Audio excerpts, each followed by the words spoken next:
Bonjour, dans cette vidéo on va voir un mythe qui a la peau dure concernant l'achat de backlink, à savoir, il faut que le site fasse du trafic pour que ça soit un bon backlink.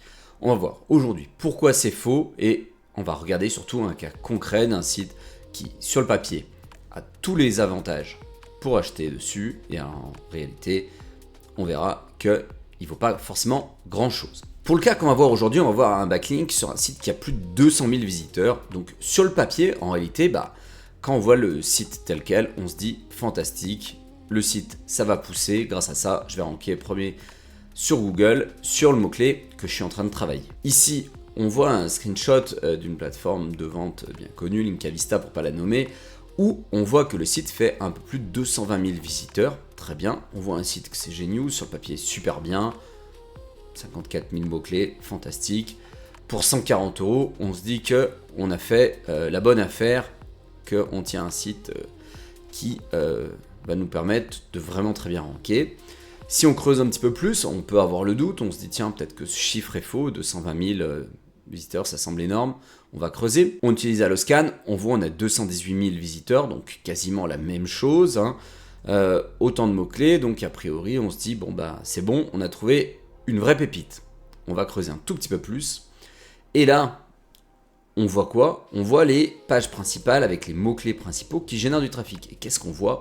On voit qu'en réalité, le trafic, il ressort grâce à quoi? Grâce au streaming. Or là, on était sur un site thématique business. Donc, typiquement, certes, le site rank plutôt bien sur des thématiques streaming, mais ça n'a absolument rien à voir avec le business, avec le B2B. Donc du coup, finalement, il a juste faké, entre guillemets, son volume de visiteurs mensuel grâce à des mots-clés qui sont pas du tout pertinents.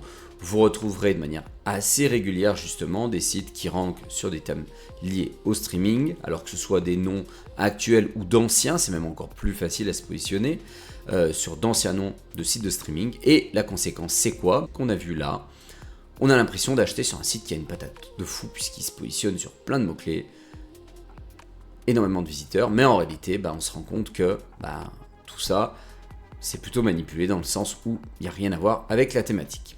Pourquoi est-ce que finalement le trafic, c'est pas forcément la métrique la plus utile lorsqu'on veut acheter un backlink? Tout simplement parce qu'il y en a d'autres qui sont probablement plus pertinentes, parce que ce qu'on veut quand on achète un backlink, c'est pas avoir des visiteurs depuis le backlink, sauf cas exceptionnel, et dans ce cas-là, on va peut-être se diriger vers des liens médias ou des liens d'autorité très connus dans notre thématique.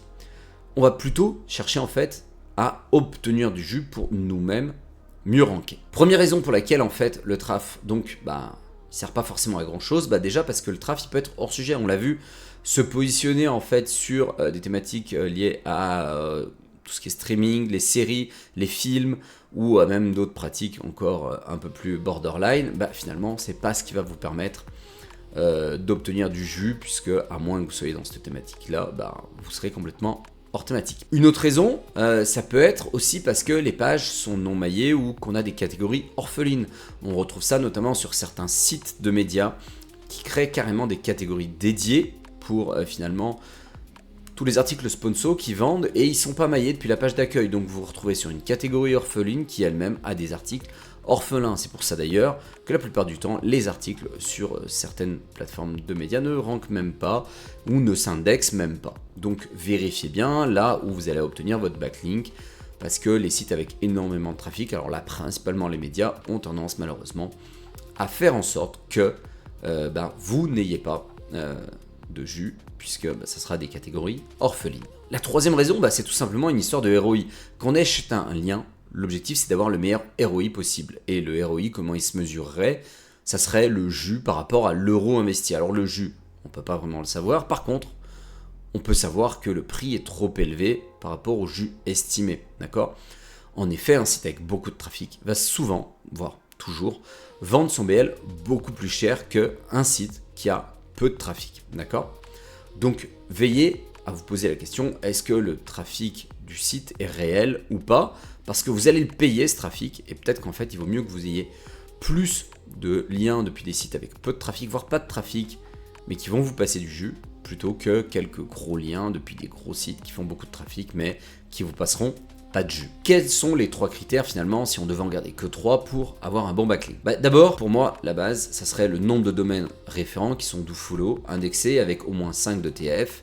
Le TF, j'y crois pas beaucoup, néanmoins, en choisissant au moins 5 de TF, ça nous permet de facilement mettre de côté tous les backlinks qui ont aucune utilité pour le SEO. On va prendre bien entendu des liens dofollow, s'ils sont nofollow, sponsored ou quoi que ce soit, ça vous passera pas de jus.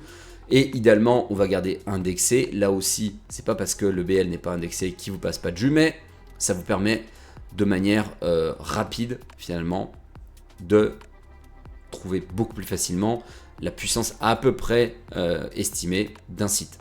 Par exemple, si vous aviez 300 domaines référents dofollow, mais que sur les 300, il n'y en ait aucun indexé, ça sera un mauvais indicateur. Et dans ce cas-là, il faudrait mieux passer à un autre site. Le critère numéro 2, qui est peut-être le plus important, en fait, ça va être une page similaire à la vôtre, c'est-à-dire qu'un site dans la même thématique, vous êtes un e-com qui vend des produits de cuisine, essayez d'obtenir des BL idéalement sur des blogs qui vont parler de cuisine ou de nourriture. Si vous obtenez un BL depuis un site qui parle de bricolage, c'est pas forcément grave, mais vous savez que vous aurez moins de jus que depuis un site qui parle de cuisine. Donc gardez finalement des sites dans la même thématique et surtout veillez à bien thématiser la page depuis laquelle vous allez obtenir le backlink. Critère numéro 3, ça va être un bon maillage interne du coup au niveau du site vers votre lien. Pour ça, on va essayer d'apparaître à minima sur la page d'accueil pendant un moment. C'est le cas normalement de la plupart des plateformes qui vendent des liens. La plupart du temps, vous êtes positionné pendant un petit moment sur la page d'accueil. Ça permet à Google de crawler votre page, etc., de l'indexer aussi. Attention, je le précise parce que, comme on l'a vu tout à l'heure, certains médias ne vous feront jamais apparaître sur la page d'accueil. Et même pire, on arrive à ce point-là, les catégories sur lesquelles vous allez être, que à minima, vous ayez finalement une catégorie qui, elle, soit crawlée. Veillez à ce que votre article donc apparaisse bien dans les catégories qui sont apparentes sur le site et donc, par conséquent, l'article qui contiendra votre backlink. C'est absolument crucial finalement d'avoir un lien depuis un article qui va être bien maillé parce que vous pourriez avoir le lien depuis un site avec une très forte autorité, tous les voyants au vert, mais finalement, si votre article d'emblée, il est au fin fond du site et qu'il n'est jamais vu par Google, il n'aura pas le temps d'avoir du jus et donc de vous le transmettre. Je vous prends un autre exemple concret finalement par rapport à celui qu'on a vu tout à l'heure, un BL beaucoup moins cher et beaucoup plus efficace. On va garder la même plateforme histoire que ça reste cohérent. Ici, on a trouvé un site, sur le papier, ça ne va pas du rêve, 424 visiteurs par rapport aux plus de 200 000 qu'on avait, mais on voit que le prix est finalement beaucoup moins cher. Là, on est qu'à 36 € alors qu'on était à plus de 100 € tout à l'heure, donc moins de 3 fois finalement le prix, même 4 fois de mémoire.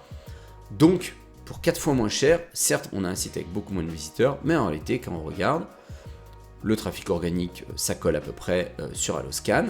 Et quand on regarde les mots-clés, alors certes, ça reste des mots-clés, on sent que le SEO a plutôt cherché à taper des requêtes plutôt simples, histoire d'avoir un peu de visiteurs dessus.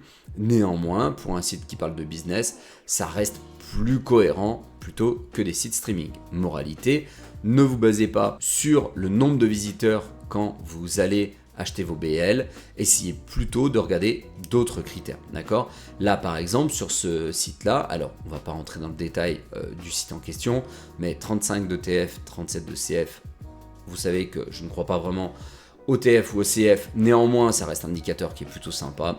228 RD, avec 179 IP différents, donc on exite un petit peu des liens qui pourraient être de même réseau.